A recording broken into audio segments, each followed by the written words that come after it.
افطار پارٹیاں کرانے سے زکوٰۃ ادا نہیں ہوتی. جتنا مرضی 2 لاکھ والا چاہے آپ آئی فون رکھ لیں، چاہے 10 لاکھ والا رکھ لیں، کوئی اس پر زکوٰۃ نہیں ہے. جو ضرورت کی گاڑی ہے کوئی زکوٰۃ نہیں ہے، کوئی ضرورت کا گھر ہے کوئی زکوٰۃ نہیں ہے، کپڑے جتنے مرضی اچھے پہن لے کوئی زکوٰۃ نہیں ہے. ہمارے پاس جتنا بھی مال ہے، جتنے بھی پیسے ہیں، جو کچھ بھی ہے، سارے کا سارا اللہ کا ہی ہے. یہاں تک کہ ہم خود بھی اللہ کے ہیں. وفات کے اعلان کے بعد کہتے ہیں نا انا للہ و انا الیہ راجعون. معنی کیا ہے؟ ہم اللہ کے لیے ہیں. انا للہ، ہم کس کے لیے ہیں؟ اللہ کے لیے. و انا الیہ راجعون، اور ہم سب اللہ کی طرف ہی لوٹنے والے ہیں. ہم جب خود بھی اللہ کے ہیں، ہمارا سارا مال بھی اللہ کا ہی ہے. حقیقی مالک کون ہے؟ اللہ. وَلِلَّهِ مُلْكُ السَّمَاوَاتِ وَالْأَرْضِ وَلِلَّهِ خَزَائِنُ السَّمَاوَاتِ وَالْأَرْضِ. ملکوں کا مالک وہی ہے، خزانوں کا مالک وہی ہے، ہر شے کا مالک کون ہے؟ اللہ. ہمارے مال کا مالک بھی کون ہے؟ اللہ تعالیٰ. اگر اللہ تعالیٰ ہمیں کہے سارے میرے راستے میں خرچ کر دو، ہم چوں چرا تو نہیں کر سکتے نا، جب ہم خود ہی اللہ کے ہیں، سارا مال ہی اللہ کا ہے. لیکن اس کی کرم نوازی ہم پر اتنی ہے کہ وہ کہتا ہے روزانہ بھی تم نے نہیں دینا، لازم نہیں ہے. ہاں اپنے طور پر صدقہ کر دو، کون روکنے والا ہے؟ ثواب ملے گا تمہیں. لازم جو رب نے کیا ہے اس پر توجہ کرنی ہے اور اس کو ضرور ادا کرنا ہے. نوافل کی وجہ سے کبھی فرائض کو نہیں چھوڑا جا سکتا. نفلی روزے جتنے آپ رکھ لیں، رمضان شریف کے رکھنے ضروری ہیں، چاہے دوسرے آپ نہ بھی رکھیں گے ثواب ہے، نہیں رکھیں گے کوئی گناہ نہیں ہے. شب برات کا نہیں رکھتے کوئی گناہ نہیں ہے. رمضان شریف کے رکھنے کیونکہ یہ فرض ہے، اور زکوٰۃ بندے پر فرض ہے، یہ گن کر صحیح ادا کرنی ہے. رب تعالیٰ یہ نہیں فرماتا کہ روزانہ تم ادا کرو، یہ بھی نہیں کہتا کہ ہفتہ وار ادا کرو، یہ بھی نہیں فرماتا کہ ماہانہ تم ادا کرو. رب فرماتا ہے کہ سال کے بعد تم نے، اور ہر بندے نے بھی نہیں، جو صاحب نصاب ہو سال کے بعد صرف 2.5% دینا ہے.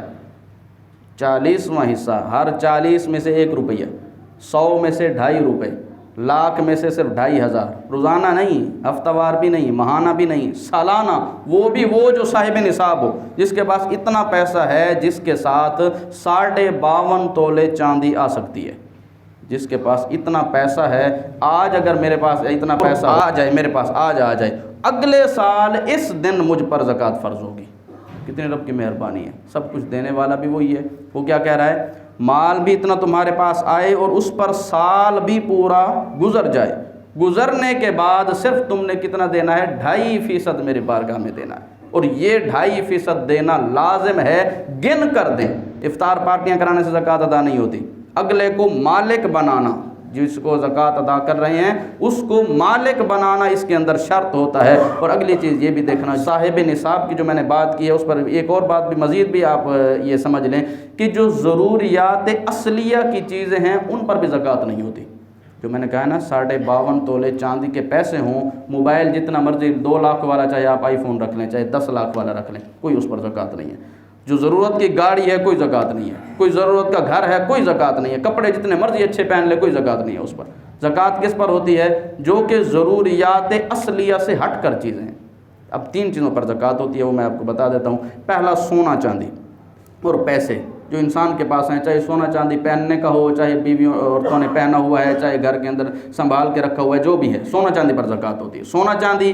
دوسری چیز ہے مال تجارت، جو چیز ہم نے بیچنے کے لیے خریدی ہے، خرید و فروخت، چاہے زمین بھی ہو، مال تجارت کے اندر آتی ہے. پراپرٹی ڈیلر ہوتے ہیں، ان کے پاس جو زمین ہے وہ خرید و فروخت کے لیے، اس پر بھی زکوٰۃ ہوگی. اور گھر کے لیے رکھی ہوئی ہے زمین، کوئی زکوٰۃ نہیں ہے اس پر.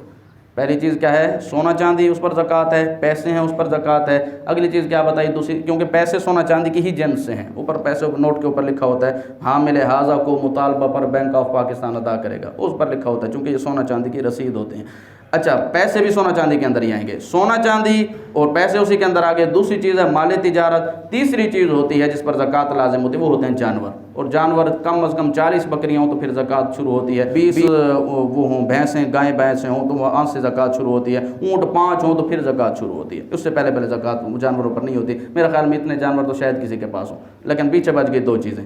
سونا چاندی اگر آپ کے پاس اتنا ہے کہ جس کی مالیت 52.5 تولے چاندی کو پہنچتی ہے تو وہ آپ نے اس کے زکوٰۃ ادا کرنی ہوگی. یا آپ کے پاس مال تجارت ہے جو کہ خرید و فروخت کے لیے دکان لگائی ہوئی ہے، کوئی بھی چیز ہے، اس پر تم نے زکوٰۃ ادا کرنی ہوگی. کتنی؟ سال کے بعد صرف 2.5%. اور اگلی چیز یہ بھی دیکھنا، جو لوگ زکوٰۃ ادا نہیں کرتے، ایک تو ان کا مال پاک نہیں ہوتا، اور دوسرا قرآن پاک کے اندر ہے والذین یکنزون الذھب والفضة، جو لوگ سونا چاندی جمع کرتے ہیں ولا ينفقونها فی سبیل اللہ، اور اللہ کے راستے کے اندر خرچ نہیں کرتے، یعنی زکوٰۃ ادا نہیں کرتے، فبشرہم بعذاب علیم، ان کو دردناک عذاب کی بشارت سنا دو. آگے رب نے ارشاد میں یوم یحمى علیہا فی نار جہنم، جس دن وہ مال لیا جائے گا اور جہنم کی آگ کے اندر تپایا جائے گا۔ قرآن پڑھ رہا ہوں 10ویں پارے کے اندر ہے، سورۃ توبہ کے اندر، یوم یحمى علیہا فی نار جہنم فتکوی بہا جباہہم، پھر داغی جائیں گی اس مال کے ذریعے ان کی پیشانیاں، وجنوبہم ان کے پہلو، وظہورہم اور ان کی پیٹھیں، ھذا ما کنزتم لانفسکم، رب فرمائے گا یہ ہے وہ جو تم جمع کرتے تھے، فذوقوا ما کنتم تکنزون، چکھو اس مال کا مزہ جسے تم جمع کرتے تھے اور رب کی بارگاہ میں خرچ نہیں کرتے تھے۔ جس مال کا وہ نہ زکوٰۃ ادا نہ کیا جائے، بھی بخاری شریف کے اندر میں پڑھ رہا تھا، حضور علیہ الصلوۃ والسلام نے ارشاد میں جو مال کی زکوٰۃ ادا نہ کی جائے، سرکار نے ارشاد میں گنجے سانپ کی شکل میں قیامت کے دن وہ مال لایا جائے گا، اور وہ ہوگا سانپ، گنجے سانپ کی شکل میں آئے گا اور اس کو نوچے گا اور کہے گا میں تیرا مال ہوں، ھذا مالک انا مالک، میں تیرا مال ہوں جس کو تو جمع کرتا تھا وہ زکوٰۃ ادا نہیں کرتا تھا۔ تو زکوٰۃ صحیح طور پر اپنے مال کی ادا کریں، مستحق تک پہنچائیں۔ جو بنیادی باتیں تھیں زکوٰۃ کے بارے میں نے آپ کو بتا دی ہیں، میرا کام تھا بتانا۔ اگر زکوٰۃ صحیح طور پر ادا نہیں کریں گے قیامت کے دن پکڑ ہوگی۔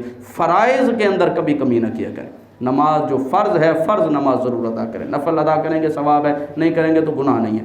رمضان شریف کے روزے فرض ہیں، اس میں کوئی کوتاہی نہیں ہونی چاہیے۔ فرض جو زکوٰۃ ہے سال کے بعد صرف 2.5%، یار اتنے ہی بندہ رب کی بارگاہ میں نہیں دے سکے جو سب کچھ ادا کرنے والا ہے، سال کے بعد جو 2.5% زکوٰۃ ہے وہ بھی صحیح طور پر ادا کریں۔ پیسے ہیں، حج کر سکتے ہو تو حج بھی صحیح طور پر ادا کرو۔ فرائض کے اندر کمی نہیں ہونی چاہیے۔ اس کے علاوہ نوافل جتنا خرچ کرتے رہو رب کی بارگاہ میں اسی کے لیے ہے، ہم بھی اسی کے لیے ہیں، مال بھی اسی کے لیے ہے۔ جتنا خرچ کرو گے قرآن پاک کے اندر ہے ما قدمت لغد، جو کچھ تم نے کل کے لیے آگے بھیجا ہے، جو کچھ بھیجتے رہو گے اس کا ثواب آگے پالو گے۔ فرائض کے اندر کبھی کمی کوتاہی نہیں ہونی چاہیے۔